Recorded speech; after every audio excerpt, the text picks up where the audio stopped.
विधानसभा निवडणुकीच्या पार्श्वभूमीवर माजी आमदार के.पी. पाटील यांनी जनसंवाद कार्यकर्ता मेळावा घेत जोरदार शक्तीप्रदर्शन केलं. या मेळाव्याच्या माध्यमातून के.पी. पाटील यांनी जणू विधानसभेच्या प्रचाराचा नारळ फोडला. विधानसभा निवडणुकीची घोषणा कोणत्याही क्षणी होण्याची शक्यता असून इच्छुक उमेदवारांनी जोरदार तयारी सुरू केली आहे. संवेदनशील असलेल्या राधानगरी भुदरगड मतदारसंघात माजी आमदार के.पी. पाटील यांनी विधानसभा निवडणुकीचे रणशिंग फुंकले असून कूर येथे कार्यकर्त्यांच्या मेळाव्यात जोरदार शक्तीप्रदर्शन केले. विधानसभा निवडणुकीच्या पार्श्वभूमीवर राधानगरी भुदरगड विधानसभा मतदारसंघात मोठ्या राजकीय घडामोडी घडत आहेत.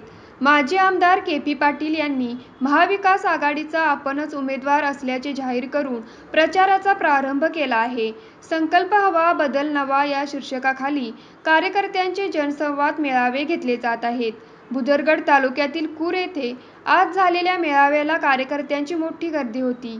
यावेळी के.पी. पाटील यांच्यासह नेत्यांनी विरोधी उमेदवारावर जोरदार तोफ डागली. यावेळी बोलताना के.पी. पाटील म्हणाले, आपण सर्वजण पहिल्यापासून युतीच्या विरोधी आघाडीच्या बाजूला आपण सर्वजण आहोत. गेल्या लोकसभेच्या निवडणुकीमध्ये सुद्धा या मतदारसंघानं 65,000 मताचं मताधिक्य आघाडीच्या उमेदवारांना छत्रपती शाहूराजांना दिले. या सगळ्या कामामध्ये आपण सर्वांनी मोलाची कामगिरी केली आणि आपण आता पहिल्या दिवसापासून निवडणुकीचं वारं चालू झाल्यापासून सांगत आहोत की आम्ही आघाडीच्या वाट्याला, आघाडीमध्ये ज्या वाट्याला, ज्या पक्षाला हा मतदारसंघ जाईल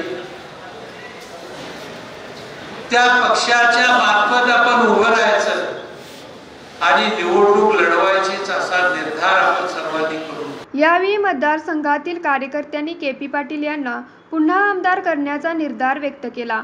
बाजार समितीचे संचालक संग्राम देसाई, गारगोटीचे माजी उपसरपंच जयवंत गोरे, मारुती कदम, सुनील कांबळे यांची भाषणे झाली.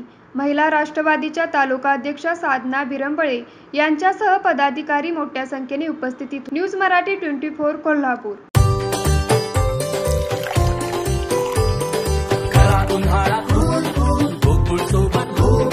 गोकुळच्या ताक, दही आणि लस्सी सोबत हा उन्हाळा बनवा अधिक टेस्टी, अधिक कूल. गोकुळ सोबत गो